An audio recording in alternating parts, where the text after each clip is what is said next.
कोई ताकत नहीं है जो भाई चंद्रशेखर आजाद की राजनीति का अंतिम संस्कार कर दे। रोहिणी घावरी को पूरे भारत में किस लिए जाना जाता है? इसलिए जाना जाता है कोई चंद्रशेखर आजाद के खिलाफ अंट बोलती हैं, ट्वीट करती हैं, जो बातचीत हुए हों उसके प्राइवेट चैट वीडियो डालती हैं, ऑडियो डालती हैं, इसलिए जाना जाता है। बराबरी करना है तो आओ ना भाई, संघर्ष करो, कौन रोका है? रोहिणी घावरी का कहना है कि प्रतिशोध ऐसा लगेगा कि सदियों तक दुनिया याद रखेगी। आप आइएगा, चंद्रशेखर आजाद को गाली दीजिएगा, AI से एडिट करके फोटो वीडियो ऑडियो वायरल करिएगा और आपको दुनिया याद रखेगा। अखिलेश यादव ने कहीं बोला कि रोहिणी घावरी को मैंने बुलाया है, वो हमारे लिए बैठक करेगी, हमको सपोर्ट करेगी, नहीं बोला है। जिस यूनिवर्सिटी से वो पढ़ाई की है वो दुनिया के टॉप 100 की लिस्ट में भी वो यूनिवर्सिटी नहीं आता है, तो बहुत ज़्यादा टैलेंटेड भी नहीं है। ठीक है, आप इंडिया रहती हैं या स्विट्जरलैंड रहती है, आपका कुछ काम नहीं है। हर 2 दिन पे भाई चंद्रशेखर आजाद के खिलाफ एक ट्वीट, तुम्हारी जिंदगी बर्बाद कर दूंगी, ऐसा बदला लूंगी कि पूरा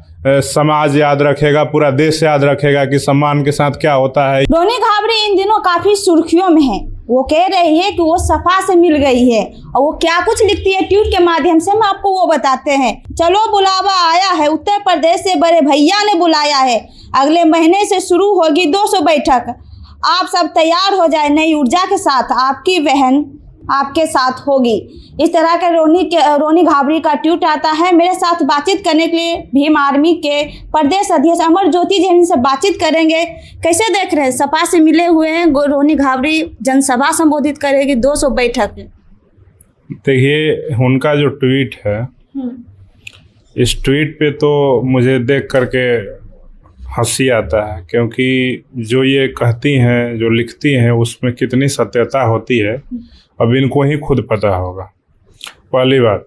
दूसरी बात, अखिलेश यादव ने कहीं बोला कि रोहिणी घावरी को मैंने बुलाया है, वो हमारे लिए बैठक करेगी, हमको सपोर्ट करेगी, नहीं बोला है। ये अपने मन से अगर इस तरह की बातें कह रही हैं तो सीधे तौर पे दिखा रहा है कि अपना मजाक खुद ही उड़वा रही हैं। अगर अखिलेश यादव ने सच में बुलाया है तो फिर हम ये कहेंगे कि उत्तर प्रदेश में समाजवादी पार्टी को दोबारा 2022 में जो रिजल्ट हुआ था, वही रिजल्ट का सामना उत्तर प्रदेश में फिर से करना पड़ेगा। और रही बात अखिलेश यादव जी, अगर अभी तक तो उनके तरफ से, उनके पार्टी की तरफ से कोई रोहिणी के बात का समर्थन में या खंडन में कोई बयान नहीं आया है, लेकिन अगर उत्तर प्रदेश में समाजवादी पार्टी के नेता अखिलेश यादव इस तरह की ओछी राजनीति कर रहे हैं तो मुझे सीधे तौर पे दिखाता है कि भाई चंद्रशेखर आजाद से उत्तर प्रदेश में अखिलेश यादव डरे हुए हैं और उनको डर है कि अखिलेश यादव से कहीं बड़ा नेता चंद्रशेखर आजाद नहीं बन जाए। और आने वाले समय में अखिलेश यादव जी तो 2 बार से ट्राई कर रहे हैं CM बनने का, 17 से 22 से, लेकिन नहीं बन पा रहे हैं। तो इनको ऐसा लग रहा है कि भाई चंद्रशेखर आजाद उत्तर प्रदेश के सबसे बड़े नेता होंगे और आने वाले समय में वो उत्तर प्रदेश के मुख्यमंत्री होंगे, इसलिए अखिलेश यादव ऐसी ओछी राजनीति करने का प्रयास कर रहे हैं। लेकिन जब तक ये बातें समाजवादी पार्टी अखिलेश यादव के तरफ से कंफर्म नहीं हो जाती है कि रोहिणी घावरी को सच में उन्होंने बुलाया है, तब तक इस पे बात करना मुझे लगता है कि निरर्थक है। अगर उनको लगता है रोहिणी घावरी जी को, तो सबसे पहले तो हम ये कहेंगे कि हम तो देखते हैं कि खुद लिखती हैं कि आज मेरा आखिरी दिन होगा, अब फिर उस दिन उनका नेट सब बंद हो जाता है, मोबाइल पता नहीं बंद कर देती हैं, क्या कर देती हैं, फ्लाइट मोड में कर देती हैं। फिर अगले दिन उनका पोस्ट आ जाता है कि नहीं, अभी हम नहीं मरेंगे, हम बदला लेके मरेंगे, मार के मरेंगे। तो हम बता देते हैं, ये सस्ती लोकप्रियता हासिल करने का एक सबसे आसान तरीका रोहिणी घावरी ईजाद कर रही हैं। भाई चंद्रशेखर आजाद के नाम का सहारा लेकर के, चूँकि उन्होंने अपने जीवन में ऐसा कोई काम नहीं किया है कि भारत के लोग, बहुजन समाज के लोग, दलित समाज के लोग, वाल्मीकि समाज के लोग उनको याद रखें, इसलिए वो चाहती हैं कि फ्री में सोशल मीडिया का सहारा लेकर के भाई चंद्रशेखर आजाद को टारगेट करके वो फेमस होना चाहती हैं और अपना नेम फेम बनाना चाहती हैं। लेकिन ऐसी ओछी हरकत करके अगर वो नाम पहचान बना भी लेंगी तो हम तो यही कहेंगे कि हम महिला हैं, हम काफ़ी सम्मान करते हैं, लेकिन मुझे लगता है कि आप देखिएगा तो कई ऐसी महिलाएं हैं जिनके लाखों लाख फॉलोअर है, लेकिन उनके कर्म और कर्तव्य जानिएगा तो फिर आपको शर्म आ जाएगी। हम नाम नहीं लेंगे, ठीक है, लेकिन अगर इनको सस्ती लोकप्रियता चाहिए तो भाई चंद्रशेखर आज़ाद को टारगेट नहीं करें। हम ये कह देना चाहते हैं कि आप कहिए एक दिन भाई चंद्रशेखर आज़ाद आपके फेवर में ट्वीट कर देंगे कि रोहिणी घावरी जी हैं, भारत की रहने वाली हैं, विदेश में जाके पढ़ाई की हैं। लेकिन इस तरह का ओछी हरकत करना कहीं से भी जायज़ नहीं है। हम इसका सीधे तौर पर विरोध करते हैं। वो सस्ती लोकप्रियता हासिल करने के लिए इस तरह का हरकत कर रही हैं। वो अक्सर देखिएगा कि ट्वीट लिखती हैं, ट्वीट डिलीट कर देती हैं, कुछ कहती हैं, करती कुछ हैं, तो उनके बातों में कहीं मेल जोल नहीं होता है। वो सीधे तौर पे अपना नाम और पहचान बनाने के लिए इस तरह का ओछी हरकत कर रही हैं, ओछी ट्वीट कर रही हैं।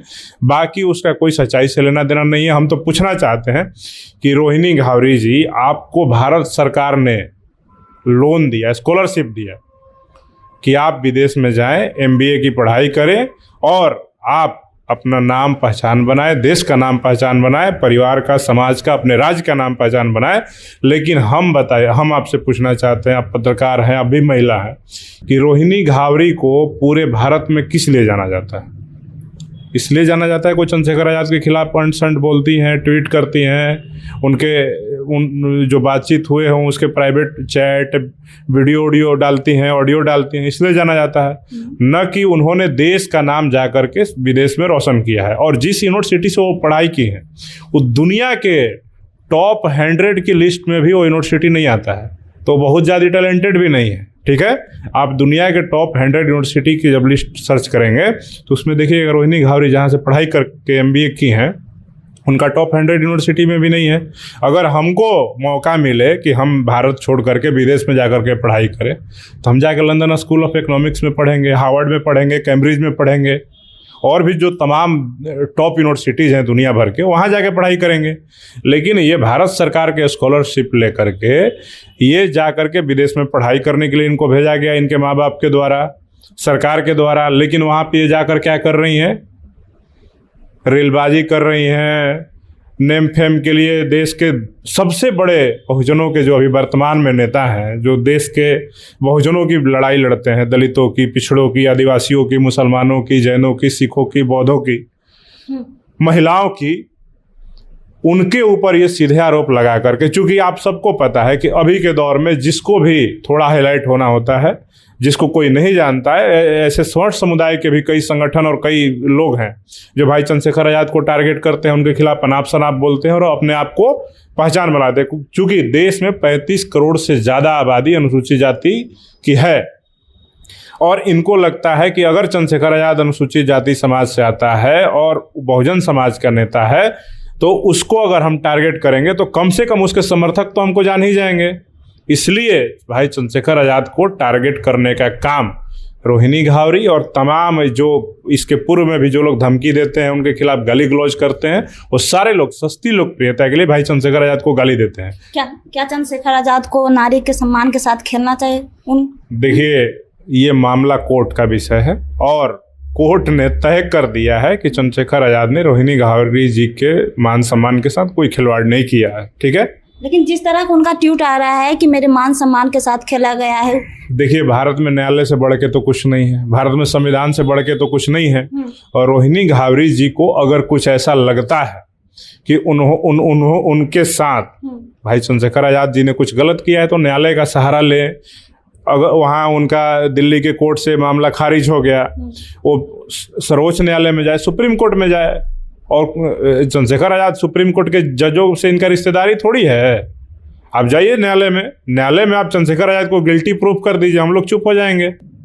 लेकिन आप बिना मतलब के सोशल मीडिया पे जो माहौल बना रही हैं, एक प्रतिष्ठित सांसद का, जो देश के 543 लोग जो सर्वोच्च लोग हैं, जो जनप्रतिनिधि हैं, उनमें से एक का, जो इस देश के करोड़ों शोषितों, वंचितों का, महिलाओं का आवाज़ है, आप उसको टारगेट करके आप अपना सस्ती लोकप्रियता और नेम फेम बनाना चाह रही हैं, तो ये कहीं से भी जायज़ नहीं है। अगर आपको कुछ करना है तो आपके माँ बाप ने मध्य प्रदेश से आपको भेज दिया विदेश, स्विट्जरलैंड, आप वहाँ से पढ़ाई करके आती। इंडिया में आप आ करके अपने ही समाज के बच्चों के शिक्षा दीक्षा के लिए, उनके बेहतर भविष्य के लिए वो कैसे विदेश जाएं उसके लिए प्रयास करती। और अब तक आप दिखाती कि जितने दिनों से आप विदेश गई हैं, सैकड़ों बच्चों को, वाल्मीकि समाज के बच्चों को आप फ्री में पढ़ा रही हैं। आप उनको आती हैं तो ट्यूशन पढ़ाती हैं, उनको करियर काउंसलिंग कराती हैं या कुछ ऐसा काम करती हैं? नहीं, आप आके यहाँ पे बड़ी कंपनी खोल लेती हैं। MBA करने कौन जाता है? बिजनेस करने वाला जो बड़ा बिजनेस एम्पायर बनाना चाहे वही जाता है ना। लेकिन आप इंडिया रहती हैं या स्विट्जरलैंड रहती है, आपका कुछ काम नहीं है। हर 2 दिन पे भाई चंद्रशेखर आज़ाद के खिलाफ एक ट्वीट, तुम्हारी ज़िंदगी बर्बाद कर दूंगी, ऐसा बदला लूंगी कि पूरा समाज याद रखेगा, पूरा देश याद रखेगा कि सम्मान के साथ क्या होता है, ये होता है। तो ये सस्ती लोकप्रियता कहीं से भी जायज़ नहीं है। हम पूछना चाहते हैं कि मनीषा वाल्मीकि के साथ जिस प्रकार से हाथरस में घटना हुआ, वहाँ पे रोहिणी घावरी लड़ाई लड़ रही थी मनीषा वाल्मीकि की, चंद्रशेखर आज़ाद लड़ रहे थे। इस देश में जो सफाई कर्मी हैं, जो आज भी नालों में उतर के, गटर में उतर करके आज सफाई का काम करते हैं, उनके लिए संसद में रोहिणी घावरी आवाज़ उठा रही थी कि चंद्रशेखर आज़ाद उठा रहे थे। संसद में जाने से पहले भी भाई चंद्रशेखर आज़ाद ने दिल्ली में सफाई कर्मियों के लिए, वाल्मीकि समाज के लोगों के लिए, मेहतर भंगी समाज के लोगों के लिए दिल्ली में कई बड़े बड़े आंदोलन किए। हम लोग जिसमें शरीक भी हुए हैं। रोहिणी घावरी भी वाल्मीकि समाज से आती है, तो क्यों बताया जाता है कि रोहिणी घावरी से उस टाइम भी बात करते होंगे चंद्रशेखर, तभी वाल्मीकि समाज के लिए सदन में आवाज उठाए? देखिए, ऐसा कुछ नहीं है। भाई चंद्रशेखर आज़ाद से इस देश के हजारों हजार लोग बात करते हैं और उसमें से ही एक रोहिणी घावरी जी हैं। और मुझे लगता है कि ये बात के दौरान कुछ ज़्यादा ही अपने आप को भाई चंद्रशेखर आज़ाद से करीब करने के लिए, उनको बरगलाने के लिए और उनके साथ मुझे लगता है कि कहीं ना कहीं ये चाह रही थी कि राजनीतिक लाभ हो जाएगा, इनसे जुड़ जाएंगे तो ये हमें कहीं से टिकट दे देंगे, दिलवा देंगे, हम भी दलितों की, बहुजन समाज की बड़ी नेता बन जाएंगे इनके सहारे। इसलिए इन्होंने भाई चंद्रशेखर आज़ाद को एक टूल के तरह इस्तेमाल करने का प्रयास किया। लेकिन जैसे ही भाई चंद्रशेखर आज़ाद को पता चला कि ये ओछी सोच की लड़की है, उन्होंने सीधे तौर पर उससे बातचीत करना बंद कर दिया। ठीक है। और जहाँ तक मुझे पता है कि भाई चंद्रशेखर आज़ाद ने रोहिणी घावरी के साथ कोई भी गलत काम, कोई दुर्व्यवहार नहीं किया है। नहीं तो इस देश में बीजेपी की सरकार है। अगर भाई चंद्रशेखर आज़ाद ने कुछ किया होता तो भाई चंद्रशेखर आज़ाद पे गोली चल जाती है, जातिवादी मनुवादियों के द्वारा गोली चलाया जाता है, उनको दिन रात गाली दिया जाता है। रोहिणी घावरी यहाँ तक बोली है कि अगर आप चंद्रशेखर आज़ाद को यूपी चुनाव में वोट देते हैं तो सीधा बीजेपी को ही जाएगा वोट। अरे अब क्या बोले, तो हम बताइए ना, उत्तर प्रदेश में भाई चंद्रशेखर आज़ाद से पिछले 5 वर्षों में सबसे ज़्यादा लड़ाई दलितों की, पिछड़ों की, मुसलमानों की कौन लड़ा है? उनके मुद्दों पे कौन सड़कों पे उतरा है? तो हम देखिए, हम भाजपा को हराने और जिताने का ठेका नहीं लिए हुए हैं। हमारी अपनी पार्टी है आज़ाद समाज पार्टी कांसीराम, उसके नेता चंद्रशेखर आज़ाद हैं। और ये जब से आज़ाद समाज पार्टी 2020 में बनी है, पिछले 6 वर्षों में आज़ाद समाज पार्टी ने इस देश के हर कमजोर, शोषित, वंचित, अनुसूचित जाति, जनजाति, पिछड़े वर्ग, धार्मिक अल्पसंख्यकों, मुसलमानों के लिए मजबूती से आवाज बनने का काम किया है, उनकी लड़ाई लड़ने का काम किया है। हम पूछना चाहते हैं कि अगर भाजपा जीत रही है तो इसके जिम्मेदार विपक्ष के वो नालायक नेता हैं, न कि चंद्रशेखर आज़ाद हैं। रोहिणी घावरी का कहना है कि 2027 में यूपी चुनाव में चंद्रशेखर आज़ाद को जो राजनीतिक है अंतिम संस्कार कर देगी। भाई चंद्रशेखर आज़ाद के साथ जब तक इस देश का बहुजन समाज खड़ा है, कोई ताकत नहीं है जो भाई चंद्रशेखर आज़ाद की राजनीति का अंतिम संस्कार कर दे। भाई चंद्रशेखर आज़ाद जब तक जिंदा है तब तक बहुजन समाज की मजबूती से आवाज़ उठाएंगे। और जब जब उनको कमज़ोर करने का प्रयास अपने समाज के लोगों के द्वारा या दूसरे समाज के लोगों के द्वारा या दूसरे दल के लोगों के द्वारा किया गया है, तब तक चंद्रशेखर आज़ाद न डरा है, न बिका है, न झुका है, न रुका है। हमेशा मजबूती से आगे बढ़ा है। और आप सब ने देखा कि उनके खिलाफ कौन लोग चुनाव नहीं लड़ रहे थे। बहुजन समाज पार्टी के प्रत्याशी थे, उनके खिलाफ समाजवादी पार्टी इंडिया अलायंस के प्रत्याशी थे, उनके खिलाफ भाजपा गठबंधन एनडीए के प्रत्याशी थे। उनके खिलाफ प्रचार करने के लिए 1 दर्जन हेलीकॉप्टर दौड़ रहा था। योगी जी अलग सभा कर रहे थे, मोदी जी अलग सभा कर रहे थे, अमित शाह, राजनाथ सिंह जी, भाजपा के तमाम बड़े बड़े नेता वहाँ बड़ी बड़ी सभा कर रहे थे। इधर इंडिया गठबंधन के जो नेता हैं, अखिलेश यादव और तमाम जो इनके गठबंधन के नेता हैं, वो सारे लोग जाकर बड़ी बड़ी सभाएं कर रहे थे कि चंद्रशेखर किसी तरह हार जाए। वहाँ पे बहन जी ने अपने भतीजे आकाश आनंद को भेजा।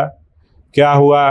वहाँ उत्तर प्रदेश के नगीना के जनता ने पलट करके सारे लोगों के मुंह पे तमाशा मारा और भाई चंद्रशेखर आज़ाद को 1.5 लाख से ज़्यादा मतों से चुनाव जिता करके संसद में भेजने का काम किया। तो भाई चंद्रशेखर आज़ाद की राजनीति का अंतिम संस्कार करने के लिए बहुजन समाज के लोगों का दिल जीतना पड़ेगा। सिर्फ बयानबाजी करके, पोस्ट लिख करके, कमेंट करके, वीडियो बना करके, फर्जी AI एडिटेड वीडियो ऑडियो बना करके आप भाई चंद्रशेखर आज़ाद की राजनीति को ख़त्म कर देंगी तो ऐसा संभव नहीं है। चंद्रशेखर आज़ाद 365 दिन समाज के मुद्दे पे लड़ने भिड़ने वाला है। और मैं अभी भी लिख करके कह रहा हूँ कि पूरे देश में चंद्रशेखर आज़ाद से ज़्यादा एक्टिव नेता पूरे देश में अभी नहीं है। मैं देखता हूँ कि 365 दिन में 350 दिन वो कहीं ना कहीं कार्यक्रम में, कहीं ना कहीं समाज के मुद्दे पे वो हमेशा एक्टिव रहते हैं। वो अपने एक साल में 15-20 दिन ही निकालते होंगे जब वो उनका व्यक्तिगत कोई काम रहता होगा, अपने स्वास्थ्य का ध्यान रखना हो या परिवार का ध्यान रखना हो या और भी कोई जो व्यक्तिगत उनका निजी काम होगा, वो उस 15-20 दिन में ही करते होंगे। बाकी 350 दिन वो इस देश के बहुजन समाज को देने का काम करते हैं। तो भाई चंद्रशेखर आज़ाद की राजनीति के अंतिम संस्कार करने का सोचने वाले लोगों को भी हम कह देते हैं कि अगर तुम्हारे अंदर कुवत है तो 350 दिन इस देश के लिए, इस बहुजन समाज के लिए, महिलाओं के लिए, दलितों, पिछड़ों, आदिवासियों के लिए, मुसलमानों के लिए पहले खड़ा हो, पहले लड़ो, फिर उनके अंतिम संस्कार की बात करना है। अरे बराबरी करना है तो आओ ना भाई, संघर्ष करो, कौन रोका है? आप आइए, देश में दलितों के मुद्दे तमाम हैं, मुसलमानों के तमाम मुद्दे हैं, वाल्मीकि समाज के तमाम मुद्दे हैं, उन पे काम कीजिए, उनका दिल जीतिए, तब आप अंतिम संस्कार करिएगा। लेकिन दलितों का मुद्दा ही उठा तो रही है रोनी घावरी। कहाँ मुद्दा उठा रही हो? अपना व्यक्तिगत मुद्दा उठा रही है। वो चाह रही है कि किसी तरफ AN प्रकरण, किसी तरफ भाई चंद्रशेखर आज़ाद उसको जबरदस्ती अपना पत्नी मान ले। तो ऐसा संभव है? भाई चंद्रशेखर आज़ाद जी की पत्नी हम सबकी भाभी वंदना जी हैं और पूरा देश, पूरा समाज, पूरा पार्टी, पूरा संगठन उनको हम भाभी मानता है। और ऐसी ओछी हरकत करने वाली महिला हम लोग कतई नहीं चाहेंगे कि भाई चंद्रशेखर आज़ाद की पत्नी बने। रोनी घावरी का कहना है कि प्रतिशोध ऐसा लगेगा कि सदियों तक दुनिया याद रखेगी। मान सम्मान की लड़ाई लड़ना किसे कहते हैं वो रोनी घावरी ही जानती है। जो खुद अपने बारे में सोच रहा है कि कैसे मेरा नाम हो जाए, कैसे हमको दुनिया जान जाए, कैसे हम किसी को बेइज्जत कर दें, तो जिसके मन में खुद ही वो भरा हुआ है कि हमको किसी को नीचा दिखाना है, वो कैसे ऊंचा हो सकता है? बड़ा दिल वाला जो होता है ना, जो दूसरे को माफ़ करके आगे बढ़ता है और उस लकीर पे नहीं चल करके बगल से एक दूसरा लकीर खींचता है और उस लकीर को इतना लंबा कर देता है कि जिससे उसकी दुश्मनी हो वो पीछे रह जाता है। आप आइएगा, चंद्रशेखर आज़ाद को गाली दीजिएगा, AI से एडिट करके फोटो, वीडियो, ऑडियो वायरल करिएगा और आपको दुनिया याद रखेगा। मेरे साथ बातचीत करने के लिए भीम आर्मी के प्रदेश अध्यक्ष अमर ज्योति जी थे। इनसे लंबी बातचीत हुई। बाकी इस बातचीत पर आपकी क्या राय, कमेंट बॉक्स में जरूर बताइएगा। धन्यवाद।